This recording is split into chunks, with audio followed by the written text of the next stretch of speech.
On May 2nd, 2011, the world watched the death of the most wanted man on earth, but almost at the same time, another name rose to the top of America's most wanted list. He was not a terrorist, not a politician, and not a spy. He was a gang leader who managed to make the police protect him instead of capturing him. He built a criminal empire, brought down the Italian mafia, and manipulated one of the most powerful law enforcement agencies in the world. This is not a movie.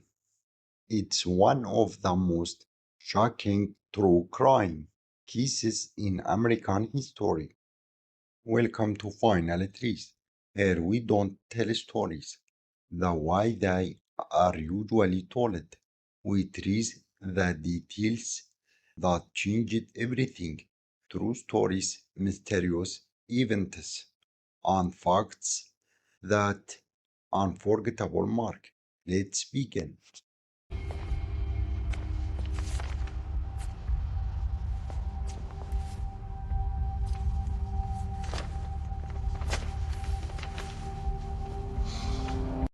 On May 2nd, 2011, US Special Forces carried out a raid in Abbottabad, Pakistan. The operation ended with the death of Osama bin Laden. After that, America's most wanted list changed forever. The new number one was James Whitey Bulger. But how did a strange gangster become the most wanted fugitive in the United States? The answer wasn't about how many crimes he committed. It was about he was protecting him. To understand this, we need to go back to the 1970s. At that time, Boston was under the control of the Italian mafia. They ran illegal gambling, extortion, money laundering, and powerful criminal networks. Every year, they grew stronger. Anyone who refused to pay disappeared. Anyone who fought them ended up dead. The city lived in fear, while authorities struggled to build case against it. The mafia leaders. So the FBI needed a different strategy. Instead of fighting every criminal, they wanted to use one gang to destroy another. At the same time, a young criminal was rising in South Boston. His name James Whitey Bulger. He was born in 1929 and grew up in a hard neighborhood full of crime from a young age. The streets to him more than school earned. He was arrested more than once, and every time he came out of prison, he became more dangerous. Eventually, he formed his own gang, the Winter Hill Gang. At first, they were much smaller than the Mafia, but Whitey had something most gang leaders didn't: patience. He never rushed into a war. He believed that power didn't come from bullets, It came from information. By 1975, the war between gangs was getting worse. The FBI knew they were losing control. Then an FBI agent named John Connolly came up with a bold idea. He said, "Why are we chasing every gang when we can use one to destroy the other?" He knew the perfect man, someone he had known since childhood, Whitey Bulger. After long discussions, some officials agreed. Bulger would give them information about the mafia. In return, he would receive limited protection.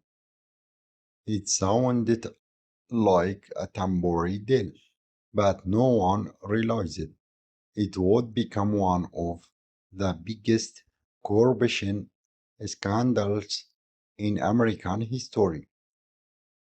During a secret meeting, John Connolly met Whitey Bulger. There was no contract, no signature, no official record, just a verbal agreement between a federal agent and a criminal. John said, "Help us bring down the mafia, and we will look the other way." Bulger stayed quiet for a moment. Then he replied, "I won't be an informant.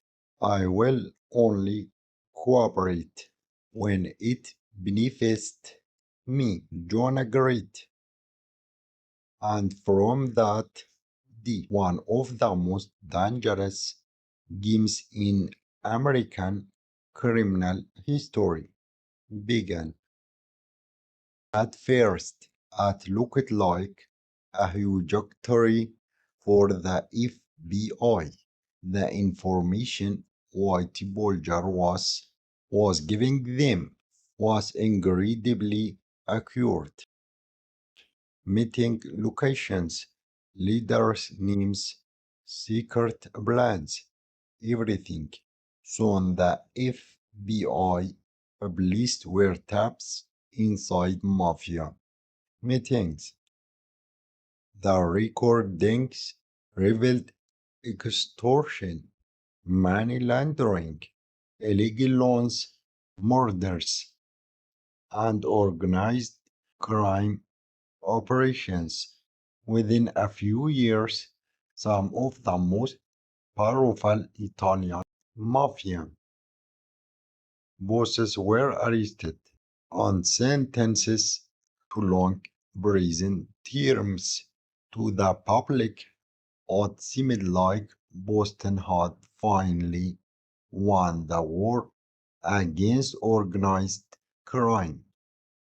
But the truth was completely different. The mafia had not disappeared. It had simply been replaced. While everyone was watching the Italian family's fall, Whitey Bulger's empire was wrong in the shadows. Illegal gambling, extortion, arms trafficking, money laundering, illegal betting. Almost every criminal business in Boston eventually passed through his people.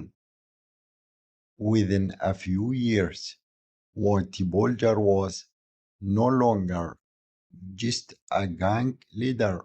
He became the most powerful criminal in Boston.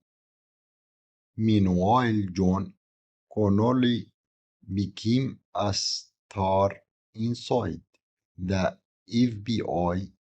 He received promotions, awards, and praise for his success. But the truth was much darker. The success that made him a hero was being created by a criminal. As time went on, the relationship between the two men changed. It was no longer just cooperation. Bulger started receiving secret information. He knew about investigations before they began. He knew the names of informants. He knew who was being watched and who was about to be arrested. That gave him an advantage that no criminal should have ever had. Anyone who tried to inform on him suddenly disappeared. At first, the police thought it was just bad luck, but then it happened again and again. Every witness gone, every informant silenced, every secret operation failed before it even started. Some officers began to whisper, is Whitey working inside the FBI, or is the FBI working for Whitey? But no one dared to see it out because the reputation of the Bureau was at stake. During the 1980s, Bulger's power continued to grow. He expanded into arms trafficking, money laundering, and connections with international criminal networks. But the information he gave the authorities always targeted his enemies. Every tip eliminated another rival, and every rival who fell made Bulger even stronger. It was a brilliant strategy. Make your enemies fight each other, then take everything that's left behind. But power often creates our confidence. Bulger began to believe he was untouchable. He walked into restaurants without fear, met businessmen, even politicians. Everyone knew who he was, but no one could touch him. His own gang believed their lead could never fall. After all, how do you catch who always knows what the FBI is about to do? But every empire, no matter how strong, begins to crack, and by the early 1990s, the first cracks had already appeared.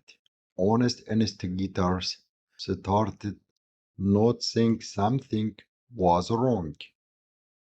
Bulger's name kept appearing in countless cases, but he was never charged. Files disappeared, investigations stopped, witnesses died.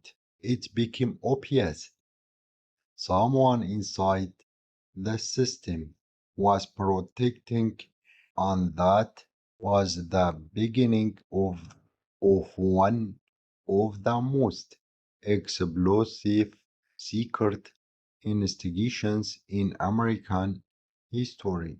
An investigation that would not only expose a gang leader, but corruption inside one of the most powerful law enforcement agencies in the world. But the truth could not stay hidden forever. By the early 1990s, suspicion had turned into evidence. Independent investigations and Massachusetts state officers noted a dangerous pattern. Every operation against Whitey Bulger failed at the last moment. Every witness disappeared. Every informant was killed before reaching court. Someone inside the system was leaking everything. In 1993, the U.S.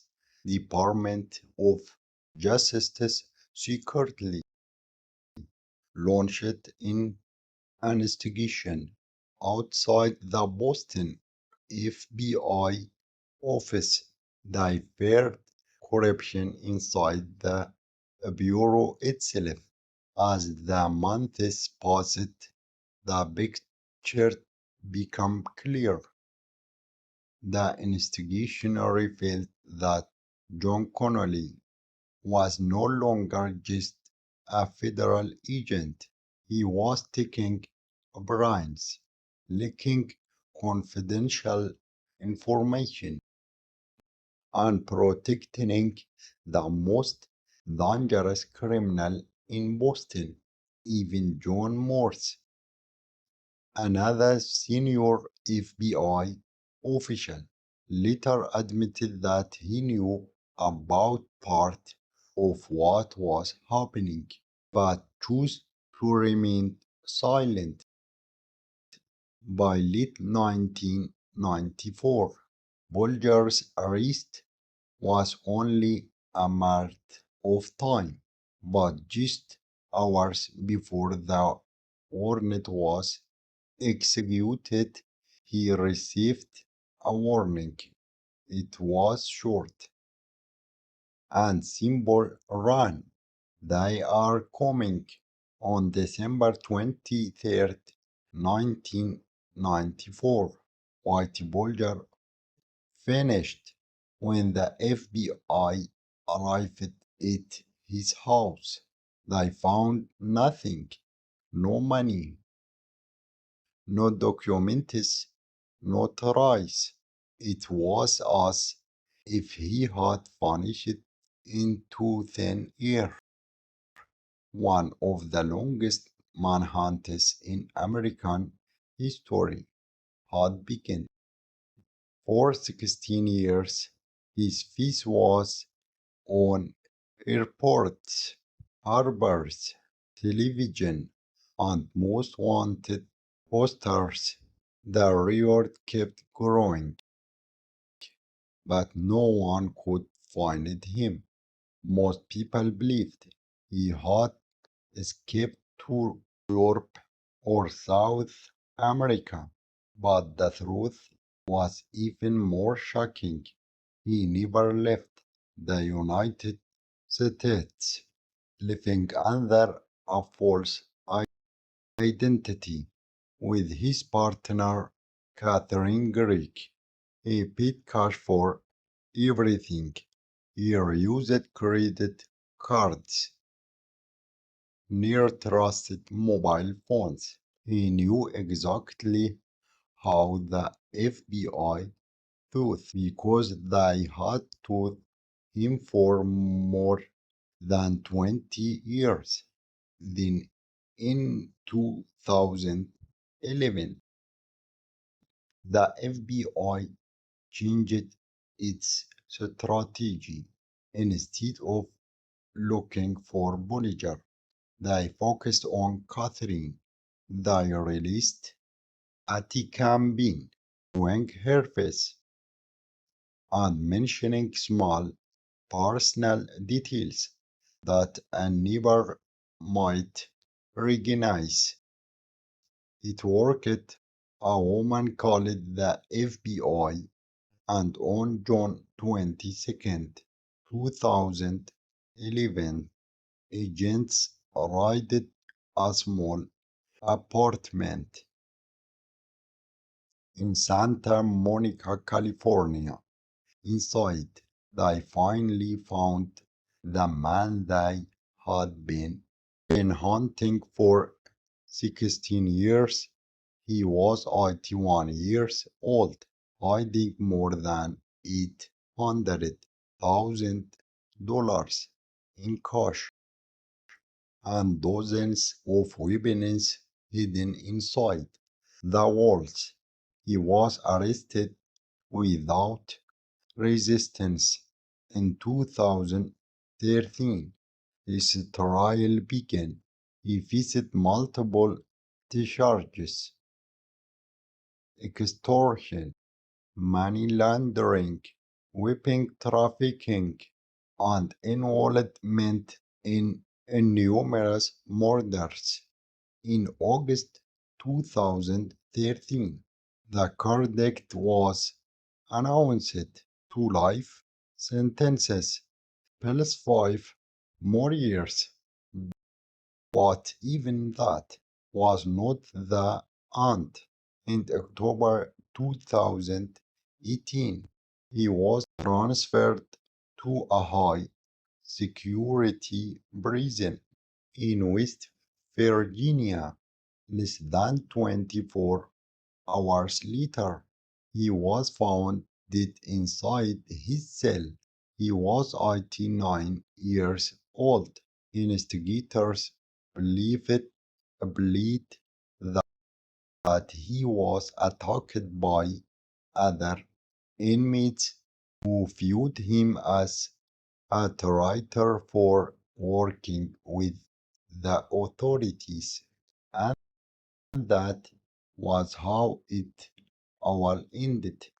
The man who used the government to destroy his enemies, the man who believed his power would last forever. But no matter how far you run or how powerful your protection becomes, every run has a final stop. His was inside a locked prison cell. This was not just the story of a criminal, it was the story of how corruption inside a system can turn a dangerous man into someone who seemed above the law, but in the end, no one escaped, not the corrupt officers, and not Whitey Bulger. If you enjoyed this story, don't forget to like the video, subscribe to the channel, and activate the notification bell. I will see you another true story, even more mysterious and fascinating. Goodbye.